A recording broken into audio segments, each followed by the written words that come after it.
Imagine if you own a tiny piece of a company like a boss, even if you invested just rupees 500. Sounds crazy, na?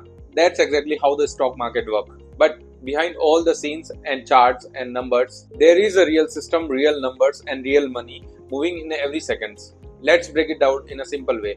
नमस्ते दोस्तों, मैं self Prince राज स्वागत करता हूँ आप सभी का हमारे एक और नए वीडियो में। अब आज के वीडियो में हम लोग जानने वाले हैं how stock market actually work in a real life. अब इस वीडियो में मैं कोई थ्योरीज नहीं देने वाला, कोई बोरिंग सी डेफिनेशन नहीं देने वाला आपके साथ में, जस्ट अ प्रैक्टिकल वे में आपको समझाऊंगा कि स्टॉक मार्केट जो है वो वर्क कैसे करता है अपने day to day real life में। तो part 1, what is the stock market? Stock market क्या है? सोचिए, स्टॉक मार्केट जो है वो एक जियान मार्केट प्लेस है, बहुत ही बड़ा मार्केट प्लेस है। लाइक अमेजोन देख सकते हो आप, फ्लिपकार्ट देख सकते हो। ये कैसे है? जहाँ पे अपन जो है फोन वगैरह खरीदते हैं, क्लोथ्स खरीदते हैं, कुछ भी एसेसरीज वगैरह है मोबाइल की वगैरह, वो सब अपन खरीदते हैं। तो वैसा का वैसा स्टॉक मार्केट जो है वो भी एक मार्केट प्लेस है। वहां पे लोग जो है वो कंपनी के ओनरशिप खरीदते हैं। अब जो लोग वहां पे ओनरशिप खरीदते हैं, वो ओनरशिप यूनिट जो होती है दैट्स कॉल्ड शेयर्स। वो जो ओनरशिप की जो यूनिट्स होती है उनको शेयर्स बोला जाता है। तो शेयर्स की बाइंग एंड सेलिंग होती है वहां पे मार्केट में। जब भी आप कंपनीज के शेयर खरीदते हो तो आप जो हो वो पार्ट ओनर बनते हो उस कंपनी के। फॉर एग्जाम्पल, कंपनी ने जो है वो मार्केट में 100 शेयर्स जो है वो इशू किए, उसमें से आप क्या करते हो कि 10 शेयर जो है वो खरीद लेते हो। तो आप जो हो उस कंपनी में 10% की हिस्सेदारी रखते हो। क्यों? क्योंकि 100 में से 10 शेयर्स आपके पास है, तो आपकी जो उस कंपनी के अंदर ओनरशिप जो है वो 10% ओनरशिप होगी। Part 2, why company sell ownership. अब सबसे बड़ा क्वेश्चन है कि कंपनी जो है वो खुद की ओनरशिप क्यों बेच रही है? इसका सिंपल सा जवाब है, कंपनी को जो फंड्स राइज करने होते हैं तो वो जो है वो ओनरशिप जो है वो सेल करती है मार्केट के अंदर। Let's say a company wants to grow, उसको एक्सपेंड करना है, उसको जो है वो नए ब्रांचेस ओपन करने हैं, उसको फैक्ट्रीज सेटअप करनी है, उसको अपना प्रोडक्शन कैपेसिटी है वो बढ़ाना है। अब एक्सपेंड करना है ग्लोबली, ब्रांचेस ओपन करनी है, फैक्ट्रीज सेटअप करनी है, तो उसके लिए चाहिए होता है फंड्स। अब फंड्स कैसे राइज होंगे? या तो आप लोन ले लो या आप जो है अपनी कंपनी की जो ओनरशिप है उसको सेल कर दो। तो कंपनीज क्या करती है, एक मीटिंग अरेंज करती है बोर्ड ऑफ डायरेक्टर्स के बीच में, कि जितने भी बोर्ड ऑफ डायरेक्टर्स है कंपनी के, वो लोग बैठेंगे एक मीटिंग के अंदर और वो लोग डिसाइड करेंगे कि अपने को लोन लेना चाहिए या फिर कंपनी के शेयर्स जो है, कंपनी की ओनरशिप जो है वो जो है डाइल्यूट करनी चाहिए। कंपनी जो है वो सारा एनालिसिस करती है कि उसको जो है वो कम से कम इंटरेस्ट रेट पे जो है वो पैसा राइज करना होता है। बैंक्स के पास जाती है, फाइनेंशियल इंस्टीट्यूशन के पास जाती है और वो जो वो हायर रेट ऑफ इंटरेस्ट के साथ में जो है पैसा देती है। तो कंपनीज डिसाइड करती है कि वो जो है अपनी कंपनी की जो ओनरशिप है उसको डाइल्यूट करेगी और पैसा जो है राइज करेगी। अब वहां से जो पैसा राइज होगा उससे जो है वो अपना कैपेसिटी एक्सपेंड करेगा, ग्लोबली अपनी ब्रांचेस ओपन करेगा, फैक्ट्री सेटअप करेगा। अब उस ओनरशिप को सेल करने का जो प्रोसेस होता है, फर्स्ट टाइम जो होता है उसको बोलते हैं आईपीओ, इनिशियल पब्लिक ऑफरिंग। इसमें क्या होता है, कंपनी जो होती है वो पहली बार अपने जो शेयर्स होती है, अपने जो ओनरशिप होती है, वो डायरेक्टली पब्लिक को सेल करती है। आप कंपनी को पैसा दो और कंपनी जो है वो अपनी ओनरशिप आपको देंगे। Part 3, how buying and selling happens. अब यहाँ पे एक इंटरेस्टिंग क्वेश्चन है कि ऐसा नहीं है कि मेरा आज मन किया कि मैं आईटीसी का शेयर खरीदूंगा कंपनी से। कंपनी जो है वो अपने शेयर्स, अपनी ओनरशिप जो है वो हर दिन नहीं बैठी है कि आप ले लो, आप ले लो, आप ले लो, कि हमारी ओनरशिप लो और हमको पैसा दो। कंपनीज ऐसा कभी नहीं करती है। कंपनी जो है वो अपने अकॉर्डिंग चलेगी, अपने हिसाब से नहीं चलेगी। तो कंपनीज क्या करती है, एक डेट जो है वो अनाउंस करती है कि इस दिन जो है वो हम एप्लीकेशन लेंगे कि हम जो है वो अपनी ओनरशिप जो है वो मार्केट के अंदर डाइल्यूट करेंगे, उनको देंगे, ओनरशिप देंगे, आप जो है वो अप्लाई कर सकते हो। एक पर्टिकुलर दिन होता है, उसी दिन कंपनी जो है वो अपनी इक्विटी डाइल्यूट करती है और शेयर्स जो है वो आपके डीमेट अकाउंट में ट्रांसफर करती है। उस प्रोसेस को तो आईपीओ बोलते हैं, जो कि मैं आपको ऑलरेडी बता चुका हूँ। अब मुझे अगर कंपनी की ओनरशिप खरीदनी है, विच इज कॉल्ड शेयर्स, अगर मुझे खरीदने हैं तो मैं जो है मार्केट के अंदर बाइंग ऑर्डर लगाऊंगा। वो बाइंग ऑर्डर जो है फुलफिल होगा किसी दूसरे इन्वेस्टर के थ्रू।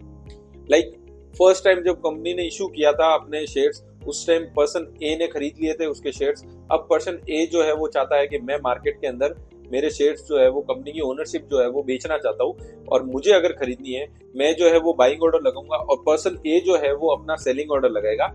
अगर हम दोनों का प्राइस मैच होता है तो जो है वो शेयर जो है वो सेल करेगा, जो कि मैं ले लूंगा और मैं जो अपने पैसे है वो उसको ट्रांसफर कर दूंगा। ये जो प्रोसेस है वो मिली सेकेंड्स में होता है ड्यू टू मॉडर्न टेक्नोलॉजीज। नई नई मशीनरी आ गई, कंप्यूटर इतने एडवांस हो गए, तो ये जो प्रोसेस होता है वो माइक्रो सेकंड्स के अंदर फुलफिल ये होता प्रोसेस जो होता है वो होलेक्स की तरह होता है, जहाँ पे अपन जो है सेकंड हैंड चीजें जो होती है वो बेचते हैं और खरीदते हैं। वैसे के वैसे शेयर्स जो है वो भी है, खरीदते हैं और बेचते हैं इन अ सेकेंडरी मार्केट। अगर ज्यादा लोग जो है वो खरीदना चाहते हैं तो प्राइस जो है वो ऊपर चला जाएगा, और ज्यादा लोग अगर सेल करना चाहते हैं किसी शेयर को तो वो जो है शेयर वो नीचे गिर जाएगा। अब ये कांस्टेंट डिमांड एंड सप्लाई है, उसकी वजह से जो है मार्केट के जो प्राइसेस होते हैं वो मूव्स होते हैं in every second. Part 4, who are the key players. अब मेन ऐसे कौन कौन से प्लेयर्स है जिसकी वजह से मार्केट जो है वो एक्चुअली वर्क करता है। रियल लाइफ में जो ये की प्लेयर्स है उन्हीं की वजह से मार्केट जो है वो मूव करता है। तो सबसे फर्स्ट हो गया retail investor like you and me, जिसके पास ज्यादा पैसा नहीं है, थोड़ा सा अमाउंट है इन्वेस्ट करने के लिए।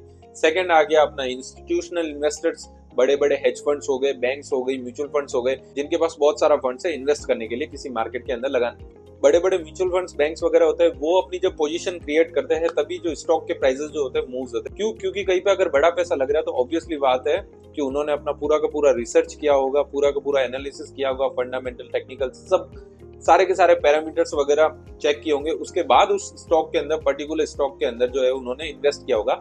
तो ऑब्वियसली बात है जब बड़ा पैसा लगता है तभी जो मार्केट जो है वो मूव करती है। थर्ड आ गया ब्रोकर्स। अब brokers apps like Zerodha, kite, angel one, Upstox, ये सारे के सारे ब्रोकर जो है अपन जैसे रिटेल इन्वेस्टर जो है उनको बेनिफिट करता है शेयर्स खरीदने में और बेचने में। ये जो प्लेटफॉर्म है, ये जो ब्रोकर है, आप उनको गूगल पे, फोन पे, अमेजोन पे इनकी तरह ले सकते हो। जैसे बैंक अकाउंट तो अपना दूसरा होगा, ये जस्ट एक प्लेटफॉर्म है पैसा ट्रांसफर करने का। वैसा का वैसा जरोदा, अपस्टॉक, एंजल वन, ये भी एक ऐप है जो हेल्प करता है शेयर्स को खरीदने में और बेचने में। फोर्थ सबसे मेन एक्सचेंजेस। अब इंडिया के अंदर 2 एक्सचेंजेस है, एनएससी और बीएसई। अगर एक्सचेंजेस ही नहीं होंगे तो अपने ऑर्डर जो है वो फुलफिल कैसे होंगे?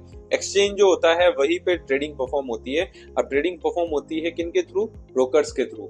ब्रोकर बहुत सारे होते हैं, वो जो अपना ऑर्डर जो है वो एक्सचेंज के अंदर बेचते हैं, और एक्सचेंज जो है इंडिया के किसी कोने में एक पर्सन जो है वो 70 रुपए में शेयर बेच रहा है, और इंडिया के कोई दूसरे कोने में 70 रुपए में एक पर्सन जो है वो शेयर खरीद रहा है। तो उन दोनों के ऑर्डर को जो मैच करेगा वो एक्सचेंज करता है, उसी के बाद में ऑर्डर जो है वो फुलफिल होता है। तो ये जो मेन काम जो होता है वो एक्सचेंज का होता है। अब ये सारे की प्लेयर्स जो है वो मिलजुल के काम करते हैं, तभी मार्केट जो है वो स्मूथली मूव होता है, स्मूथली वर्क करता है। अब इन सारे की प्लेयर्स में से अगर एक की प्लेयर भी अगर ऊपर से नीचे होता है ना, तो मार्केट के अंदर थोड़ी सी अनसर्टेनिटी आती है। Fifth, how people make money. अब सबसे मेन इंपॉर्टेंट कि लोग जो है वो इसके अंदर पैसा कैसे कमाते हैं, पैसा कैसे बनाते हैं। There are only 2 ways people make money.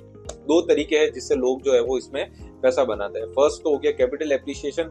अब कैपिटल एप्रिसिएशन क्या हुआ? आप जो है किसी शेयर को 100 रुपए में खरीद रहे हो और 150 में बेच रहे हो, तो उस शेयर का जो है वो प्राइस इंक्रीज हुआ है, दैट्स कॉल्ड कैपिटल एप्रिसिएशन। और आप उस शेयर को 150 में बेच देते हो तो 50 रुपीज का आपको प्रॉफिट होता है।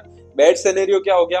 आपने 100 रुपए का शेयर खरीदा, अब उस शेयर की जो वैल्यू है वो 100 से 50 रुपए हो गई, और अगर आप सेल आउट करते हो तो आपका जो लॉस जो है वो 50 रुपए हो गया। सेकंड अपन कमाते हैं डिविडेंड इनकम की तरफ। अब इसका मेन डेफिनेशन देखिए तो डिविडेंड इनकम जो होती है वो होती है कि कंपनी जो है वो अपने प्रॉफिट में से कुछ पोर्शन जो है वो अपने शेयर होल्डर्स, अपने जो ओनर्स हैं उसके अंदर डिस्ट्रीब्यूट करती है, ताकि जो शेयर होल्डर्स जो है उनको मोटिवेट रख सके, उनको जो है वो रिवॉर्ड कर सके कि आपने हमारी कंपनी के अंदर इन्वेस्ट किया, तो उसका रिवॉर्ड है ये dividend income. But remember one thing कि प्राइसेस जो है वो हमेशा ऊपर ही नहीं जाते, नीचे भी जाते हैं। ये भी जो है एक पार्ट है गेम का। अब नीचे जाते हैं, लोगों को लॉस होता है, तभी लोग जो है वो बोलते हैं कि स्टॉक मार्केट जो है गेमलिंग है। What moves the market? Market जो है वो मूव क्यों होता है? अब स्टॉक प्राइसेस जो होता है वो मूव्स क्यों होता है? एक तो मैंने आपको बता दिया था कि जो सप्लाई डिमांड एंड सप्लाई वाला जो कॉन्सेप्ट होता है उसकी वजह से भी प्राइसेस जो होता है एवरी सेकंड के अंदर मूव होते हैं। वन मोर रीजन है कि मार्केट जो है वो अप क्यों जाता है, उसका सिंपल से कुछ रीजंस होते हैं। जैसे फर्स्ट तो हो गया कंपनी परफॉर्मेंस। किसी स्टॉक, कोई कंपनी है, कोई कंपनी का स्टॉक जो है वो तभी परफॉर्म करेगा जब वो कंपनी परफॉर्म करेगी। अगर कंपनी जो वो अच्छा प्रॉफिट जनरेट कर रही है, अच्छे मार्जिन पे बैठी है, उसका स्टॉक प्राइस जो है वो लॉन्ग रन में अप भी जाएगा, ऊपर ही जाएगा। और अगर उसी के इनवर्स अगर कोई कंपनी जो है वो प्रॉफिट जनरेट नहीं कर पा रही, लॉसेस पे लॉसेस कर रही, तो उसका स्टॉक प्राइसेस जो है वो टेम्पररी बेसिस पे ऊपर जा सकता है, but in the long run वो जो है वो नीचे ही जाएगा। अब मैंने बोला टेम्पररी बेसिस पे जाता है, तो वो जो है काम करता है न्यूज एंड इवेंट्स के बेसिस पे। अगर कोई कंपनी के ऊपर अगर न्यूज आ रही है, इवेंट्स अगर कुछ हो रहे हैं, तो उसकी वजह से भी स्टॉक प्राइसेस के अंदर हलचल आती है। लाइक आपने वो अडानी वाला देखा होगा, हिंडनबर्ग ने जब अपनी रिपोर्ट पब्लिश की थी, अडानी के जो स्टॉक प्राइसेस है वो नीचे गिरे थे। तो ऐसे जो न्यूज और इवेंट्स होते हैं उसके ऊपर भी मार्केट मूव्स होती है। इकोनॉमी पे भी डिपेंड करता है कि आपकी इकोनॉमी कैसे, ग्रोइंग इकोनॉमी होगी तो कंपनीज के जो स्टॉक है वो भी जो है लॉन्ग टर्म में ग्रो करेंगे, और मार्केट मूव होती है इन्वेस्टर इमोशंस के, कई बार जो है वो ह्यूमन साइकोलॉजी जो है वो काम करती है, क्योंकि बहुत सारे लोग जो है वो फियर और ग्रीड के चक्कर में ऑर्डर बाय कर देते, सेल कर देते हैं, तो उसके बिहाफ पे भी जो है मार्केट जो है वो मूव करती है। कई बार तो प्राइसेस जो है वो लॉजिकली मूव होते हैं और कई बार प्राइसेस जो है वो प्योरली इमोशनली बेस्ड पे होते हैं। So the stock market is not a gambling, it's a system based on a ownership, growth and human psychology. ये जो वीडियो था वो बेसिक सा वीडियो था, लाइक सरफेशियल आप इंफॉर्मेशन देख सकते हो कि मैंने जो आपके साथ में एक सिंपल वे में स्टॉक मार्केट क्या होता है वो समझाए। अब उसके अंदर बहुत सारे प्रोसेस होते हैं कि अपन फंडामेंटल एनालिसिस होता है, टेक्निकल एनालिसिस होता है, डिविडेंड इनकम वगैरह सब, इसके पोर्टफोलियोज वगैरह कैसे होते हैं वगैरह। तो इन सब पे भी मैं एक स्टेप बाय स्टेप सीरीज लाऊंगा कि how to invest in stock market, beginner जो है वो कैसे कर सके। तो ये सब पूरी की पूरी एक सीरीज के साथ में अपन चलते रहेंगे, जिससे आपको जो है वो स्टॉक मार्केट का प्रॉपर नॉलेज हो सके और आपको पता लग सके कि इन्वेस्टिंग कैसे होती है। तो उम्मीद है दोस्तों को आपको जो ये वीडियो जो पसंद आया होगा। अगर वीडियो में कुछ भी आपको थोड़ी सी भी इन्फॉर्मेशन मिली हो तो लाइक जरूर कीजिएगा और चैनल पे नए तो सब्सक्राइब जरूर कीजिएगा। मैं आपको मिलता हूँ हमारे नेक्स्ट वीडियो में, तब तक के लिए बाय बाय।